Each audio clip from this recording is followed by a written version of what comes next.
उसकी जब शादी हुई दोनों की तो कुछ ही समय बीता था,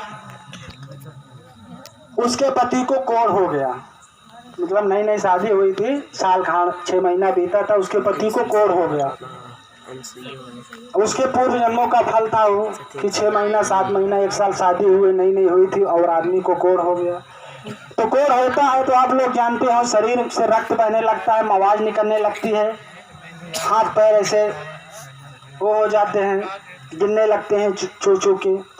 तो उसके पति को कोढ़ हो गया, मगर वो स्त्री पतिव्रत थी, अपने पति को बहुत सेवा करती थी। न उसका पति उठ पाता था, न बैठ पाता था, न चल पाता था, न कुछ नहीं कर पाता था, मगर वो पत्नी अपने पति को नहलाती थी, धुलाती थी। हियां गाय जाए दे जिकरे के हम खात होए फिर अपने पति को नहलाती थी, धुलाती थी, उस कोढ़ी पति को, और उसकी खून को मवाज को साफ करती थी।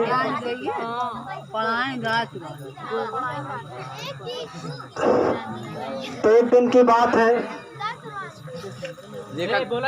उसका आदमी बाहर बैठा हुआ था और उसकी पत्नी सांडली जो थी अंदर कुछ घर में काम कर रही थी। आप लोग ध्यान से नहीं सुनिएगा तो कहने का कथा का कुछ मतलब नहीं होगा, इधर से सुनोगे इधर निकल जाएगा, घर पे जाकर सो जाओगे। तो वो जो उसका कोढ़ी पति था, उसकी पत्नी उसकी बहुत सेवा करती थी। एक दिन की बात है, वो कोढ़ी आदमी घर पे बैठा हुआ था द्वार पे दरवाजे पे, और उसकी पत्नी अंदर कुछ काम कर रही थी, थोड़ा दुष्ट स्वभाव का था। तो उसी दिन उसके द्वार से एक वेश्या जा रही थी राजा के यहाँ नृत्य करने के लिए। जो कुछ पढ़े लिखे महिलाएं हैं और जो समझदार है समझते होंगे वेश्या का मतलब, पुरुष भी समझते होंगे। तो वेश्या जा रही थी, उसके दरवाजे से वो पति उसका कोढ़ी बैठा हुआ था और उसकी पत्नी सांडली अंदर कुछ चूल्हे बर्तन काम कर रही थी। तो अपनी पत्नी को आवाज दिया, अरे सुनती हो सुनती हो? पत्नी बोली क्या बात है स्वामी, पानी चाहिए क्या, खाना चाहिए क्या? बोली नहीं जरा सुनना। आई, बोली क्या हुआ? अब उसका पति एकदम बेकार है, मगर वो बहुत पतिव्रता स्त्री थी। तो आई, बोली क्या हुआ, कुछ चाहिए क्या? तो ब्राह्मण बोला वो नहीं कुछ नहीं चाहिए, एक बात करनी है। बोली क्या? बोली अभी बोला वो ब्राह्मण बोला कोढ़ी की अभी एक दरवाजे से वेश्या गई, आज हमें उसका मन जो है कोढ़ी का उस वेश्या पे लग गया। वो वेश्या बहुत सुंदर थी,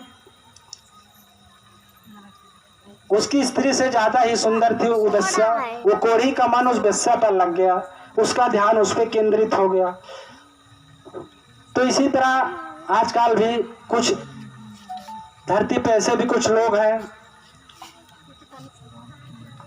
अपने के प्रति दूसरों पर मोहित हो जाते हैं। ये सब बहुत गंधहीन बातें हैं। अपना पति अपनी स्त्री कैसा भी नेक बेकार हो अपना ही होता है। तो चलो कथा की ओर चलते हैं। तो अपनी पत्नी से बोला कोढ़ी ब्राह्मण क्यों आज भी इधर से जो राजा की इधर वेश्या जाती है। तो कोढ़ी का ध्यान मन उस वेश्या पर लग गया, उसकी सुंदरता पर। बोला वो वेश्या के पास मुझे ले चलो। अब भला कोई पत्नी अपने पति को दूसरे औरत के पास ले जाएगी? मैं बड़ी सोच में पड़ गई कि अगर मैं अपने पति का कहना नहीं मानती हूँ तो मेरा पति व्रत धर्म चला जाएगा। पति का कोई बात आज तक मैं नहीं डाली, अगर वेश्या के पास ले जाती हूँ तो बहुत बड़ा पाप हो जाएगा कि मैं अपने पति को पराई स्त्री के पास ले जा रही हूँ। अब वो पतिव्रता नारी बड़ी सोच में पड़ गई। बोली कुछ भी हो जाए, मेरे पति हैं, मैं पतिव्रत नारी हूँ तो ले जाऊंगी। तो अपने पति को, अब वो चल फिर तो नहीं पाता था, अपने पति को ऐसा पीछे उठाई पीठ पे, धीरे धीरे बेचारी लेके जा रही थी। तो बोला वो कोढ़ी पति बोला एकदम अंधेरा हो जाए तो लेके चलना ताकि आसपास के लोग देखा ना, नहीं तो बहुत बुराई होगी। तो रात की अंधेरी थी, वो पैसा वैसा ली उसकी औरत, भाई वेश्या के पास जाना है तो पैसा धन दौलत तो वेश्या लेगी ही, क्योंकि उसका पति कोढ़ी था। तो लेके गई, वेश्या के पास जा रही थी, धन दौलत लिया, वेश्या के पास जा रही थी। तो एक मंडप नाम का ब्राह्मण था, उसके इधर का जो राजा था, वो चोरी नहीं किया था मगर पता नहीं कैसे चोरी के दंड में उसको सूली पर चढ़ा दिया गया था। तो उसके हर तरफ सूली लगी हुई थी, उसको पेड़ पर ऐसा लटका दिया गया था। तो वो वेश्या जब अपने पति को पीठ पर लेके जाए, पत्नी जब पतिव्रत वो वेश्या के पास अपने पति को लेके जाने लगी, रात का अंधेरा था, उसका पति ऐसा पीछे लटका हुआ था उसका गला पकड़ के, तो उसका पैर ऐसे ऐसे कर रहा था, कोढ़ी तो था ही, वो पैर उसको लग गया। किसको? जो सूली पे था, जो सूली पे था ब्राह्मण। तो जब लगा तो उसको सूली चुभ गई, तो उसको बहुत क्रोध आया। बोला मैं तो ऐसे ही दंड भोग रहा हूं, मेरे दुख को और इतना दुखदाई कौन बनाया। तो श्राप दे दिया, श्राप दे दिया कि जिसने मेरे को दुख दिया है सुबह होते ही उसके प्राण निकल जाएंगे। पहले के समय में ब्राह्मणों जो श्राप दे देते तो बहुत लगता था, त्रेता युग में, द्वापर युग में। अब तो इस तरह के ना ब्राह्मण है ना कोई तपस्वी है। तो ब्राह्मण ने श्राप दे दिया उसके पति को। अब वो पतिव्रता नारी बड़ी चिंता में पड़ गई कि मेरे पति को श्राप मिल गया, मैं इनको लेकर वेश्या के पास जा रहा था और ये श्राप दे दिया कि सूरज निकलते ही पतिदेव हमारे मर जाएंगे। अब वो पतिव्रता नारी क्या करे?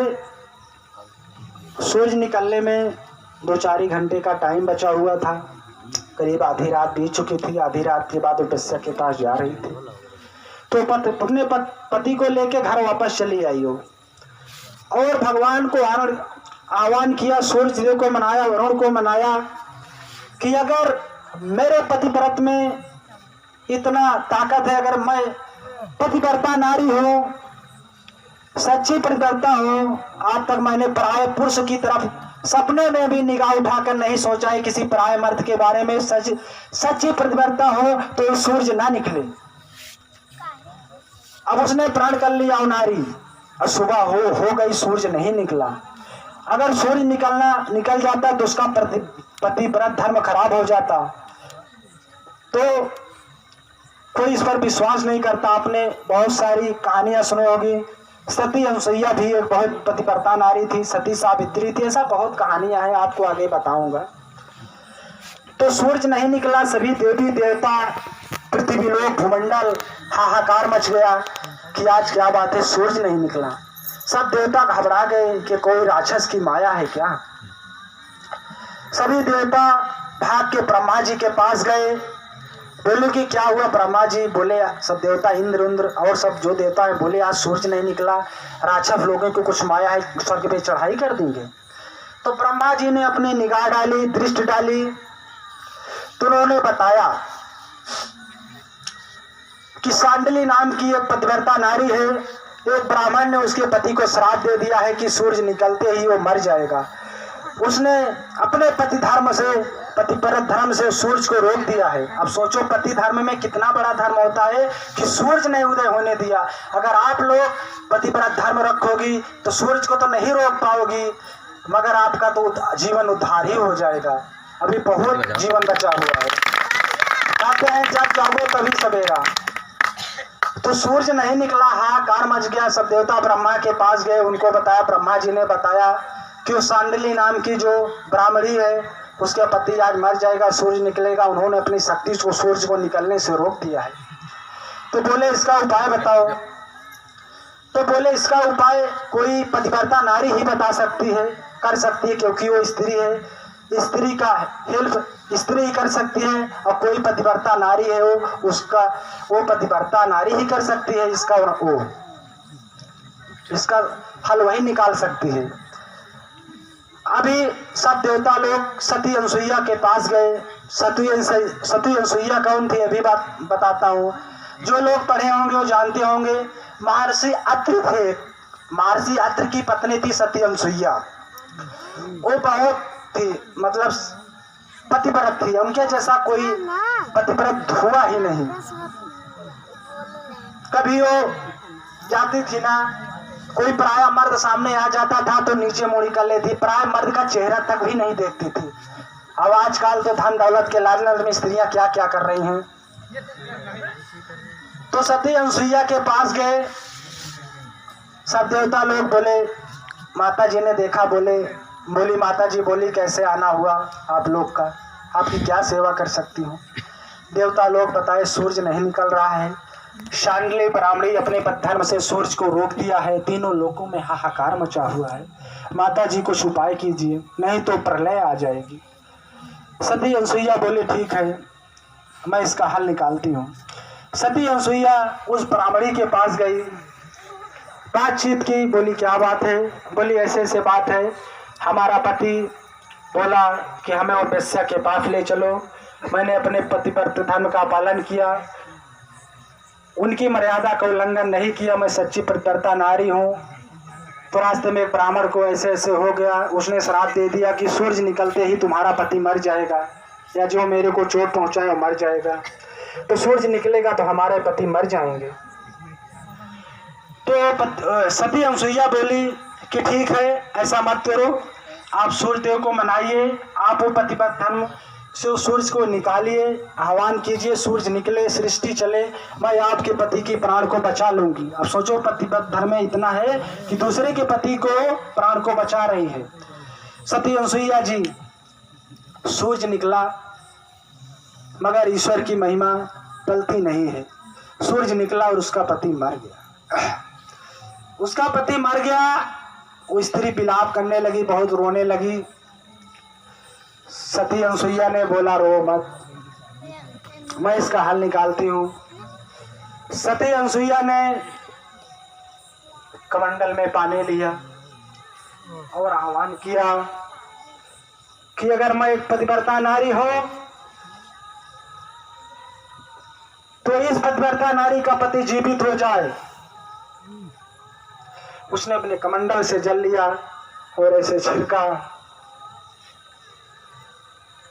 उसका पति जीवित हो गया और उसके जो कोढ़ हुई थी शरीर में, वो कोढ़ भी सब समाप्त हो गई, सही हो गई, एकदम हष्ट पुष्ट नौजवान आदमी बन गया। सती अनसुईया बोली कि आप बहुत सच्ची पतिव्रता नारी हो, जाइए अपने पति के साथ अपने बच्चे हुए जीवन के साथ भोग विलास करिए, जीवन व्यतीत कीजिए। तो कौशिक ब्राह्मण जीवित हो गया और वो दोनों पति पत्नी खुशी खुशी अपना जीवन बिताने लगे। तो यहीं तक की ये कथा थी। तो अगर आप पतिव्रत धर्म नहीं करती हो, यहाँ पूजा पाठ करने से कुछ मतलब नहीं है। अगर आप ईश्वर की महिमा से आपके पति देव जिसके पास है पति की सेवा करो, यही सबसे बड़ा धर्म होता है। बाकी बहुत सी कथाएं हैं, टाइम का अभाव है, इसके लिए अपनी वाणी को विराम देता हूँ और एक छोटी सी बात बताना चाहता हूँ, जाते जाते याद हो गया कि आप लोग सोचते होंगे कि ये दोनों संत महात्मा कैसे हो गए, इनके जीवन में कैसे बदलाव हो गया। अभी तो कैसे थे कैसे हो गए, सब प्रभु की माया है, ये सब लॉकडाउन का कमाल है। हंसी मत बताता हूँ, लॉकडाउन का समय था, कोरोना अपने चरम पर था, लोग घर से बाहर नहीं निकल रहे थे, बहुत अच्छा कहा। तो दिन भर घर में ही रहना पड़ता था। तो हमारे ये जो बगल में गुरुजी बैठे हुए हैं, राम सिंह महाराज, ये हमारे पास दिन भर में कई बार फ़ोन करते थे। मैं भी खाली रहता था, कुछ काम तो था नहीं, कोरोना में घर में बैठे बैठे यही आती थी सारा देर रात। तो हम लोग आपस में बातें किया करते थे, रोज 4 घंटा 5 घंटा 6 घंटा बात करते थे। रात में 1-1 2-2 बज जाता था। औरत